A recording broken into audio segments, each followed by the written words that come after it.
അല്ല, ഇതാരാ? കാകനോ? രാജൻ, എനിക്കൊരു സങ്കടമുണ്ട്. നമ്മുടെ പ്രജകൾക്ക് സങ്കടമോ? നോ, ഞാനിത് സഹിക്കില്ല. എനിക്കും സഹിക്കാൻ പറ്റാത്തോണ്ടാ ഞാൻ വന്നത്. ഓഹോ, എന്താ പറ്റിയത്? രാജൻ, നമ്മുടെ മന്ത്രിയുടെ മണ്ടത്തരങ്ങൾ കാരണം എനിക്കും എന്റെ കുടുംബത്തിനും ജീവിക്കാൻ വയ്യണ്ടായി. ബുദ്ധൂസിനെ കുറിച്ച് ചിന്തിക്കാതെ എന്തെങ്കിലും പറയരുത് മിസ്റ്റർ കാകൻ. ബുദ്ധൂസ് ബുദ്ധിശാലിയാണ്. ഈ മന്ത്രിക്ക് ഒരു ബുദ്ധിയുമില്ല രാജൻ. അയാളെ സ്ഥാനത്ത് നിന്ന് പുറത്താക്കണം. ഓഹോ, അങ്ങനെയോ? Come to the point.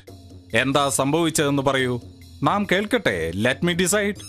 ഭക്ഷണം തേടി അലഞ്ഞ ശേഷം അടിയൻ മരക്കൊമ്പിൽ വിശ്രമിക്കുകയായിരുന്നു. എന്നിട്ട് അപ്പോൾ മന്ത്രി ബുദ്ധൂസ് ഏതോ ആവശ്യത്തിനായി അതുവഴി കടന്നു പോകുകയായിരുന്നു.